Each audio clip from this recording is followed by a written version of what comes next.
సిద్దిపేట జిల్లా కొండపాక మండలంలో గాలివాన బీభత్సం సృష్టించింది. ప్రకృతి ప్రకోపానికి ఇండ్ల పైకప్పులు కూలిపోవడంతో మండలంలోని మరపడగా సెరిసెనగండ్ల గ్రామాలలో సుమారు 10 కుటుంబాలు రోడ్డున పడ్డాయి. వరితో పాటు పండ్ల తోటలు కూడా దెబ్బతిన్నాయని రైతులు కన్నీటి పర్యంతమయ్యారు. సిద్దిపేట జిల్లా కొండపాక మండలం మరపడగ గ్రామంలో సోమవారం సాయంత్రం సంభవించిన గాలివాన బీభత్సం సృష్టించింది. వరితో పాటు పండ్ల తోటలు, ఇండ్లు, పశువుల పాకలు భారీగా దెబ్బతిన్నాయి. ఎవరికి ఎలాంటి ప్రాణహాని జరగకపోవడంతో గ్రామస్తులు ఊపిరి పీల్చుకున్నారు. విషయం తెలుసుకున్న మండల తహసీల్దార్ దిలీప్ నాయక్, పంచాయతీ కార్యదర్శి శ్రీకాంత్ గౌడ్లు దెబ్బతిన్న ఇండ్లను, పంటలను పరిశీలించారు. గాలివాన బీభత్సానికి నిరాశ్రయులైన వారిని పరామర్శించారు. ప్రకృతి వైపరీత్యానికి దెబ్బతిన్న ఇండ్లు, పంటల వివరాలు సేకరించి ప్రభుత్వానికి నివేదిక అందిస్తామని వ్యవసాయ శాఖ, హార్టికల్చర్ అధికారులు తెలిపారు. బాధితులకు వారం రోజుల్లో ఆర్థిక సహాయం అందేలా చర్యలు తీసుకుంటామని తహసీల్దార్ చెప్పారు. ప్రభుత్వం ప్రతిష్టాత్మకంగా నిర్మిస్తున్న ఇందిరమ్మ ఇండ్ల పథకంలో మొదటి ప్రాధాన్యత కల్పించాలని బాధితులు ఈ సందర్భంగా అధికారులను కోరారు. ఈ కార్యక్రమంలో రాష్ట్ర హౌసింగ్ కార్పొరేషన్ మాజీ చైర్మన్ మడుపు భూమిరెడ్డి, గ్రామస్తులు రవీందర్ రెడ్డి, రాజరెడ్డి తదితరులు పాల్గొన్నారు.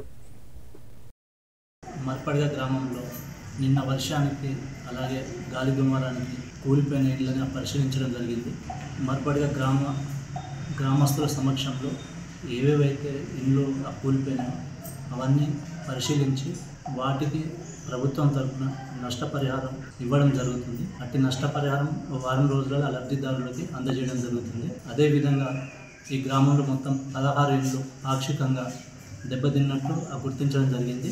అదేవిధంగా ఇంకా ఏమైనా ఈ గ్రామంలో ఇండ్లు దెబ్బతిన్నట్టయితే మా దృష్టికి తీసుకురావాల్సిందిగా ఊరి ప్రజలందరినీ కోరుతున్నాను. అదేవిధంగా ఈ గ్రామంలో ఇంకా ఏమైనా సమస్యలు ఉంటే నా దృష్టికి తీసుకురావాల్సిందిగా కోరుతున్నాను. ఇప్పుడు ఎవరైతే గూనపెంజల ఇల్లు, అదేవిధంగా రేకుల ఇళ్ళలో ఉంటున్నారో ఇది గాలి దుమారం అప్పుడు, అదేవిధంగా వర్షం పడుతున్నప్పుడు ప్రజలందరూ అట్టి ఇంట్లలో ఉండకుండా వేరే దగ్గర షెల్టర్కి వెళ్ళవలసిందిగా గ్రామ ప్రజలందరికీ కోరుతున్నాను. 5 గంటల వల్ల మడపడగా ఒకసారి ఇట్లనే లేచిపోతే రాసుకొని పేరు వచ్చింది. పేపర్ సుత్తి చిరికేశారు పవిత్రంలో. మళ్ళీ ఇప్పుడు వచ్చింది. ఇప్పుడు రేవంత్ రెడ్డి చక్కగా వచ్చింది. లిస్టు వచ్చింది, ఇట్లా లేచిపోయింది. మాకు ఏం లేదు, కాల్పేసి మా బావలు నడితే కాల్పేసి ఇచ్చారు. కొట్టి మట్టి కూడా పెట్టుకొని రేపులు వేసుకున్నాం. మాకు దయచేసి ఇంటి కావాలని కోరుకుంటున్నాం. వానకి ఇట్లా అయింది.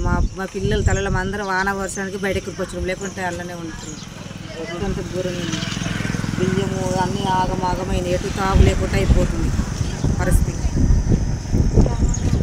ఆ పరిస్థితిలో మీ ఇంట్లో ఉంటే చనిపోయేటోళ్ళమే, కానీ మీ బయటకు గాలికి ఊరికొచ్చేవాడికి అయిపోయింది. మాకు ఎటు దయచేసి ప్రభుత్వం మాకు ఇల్లు కావాలని కోరుకుంటున్నాం.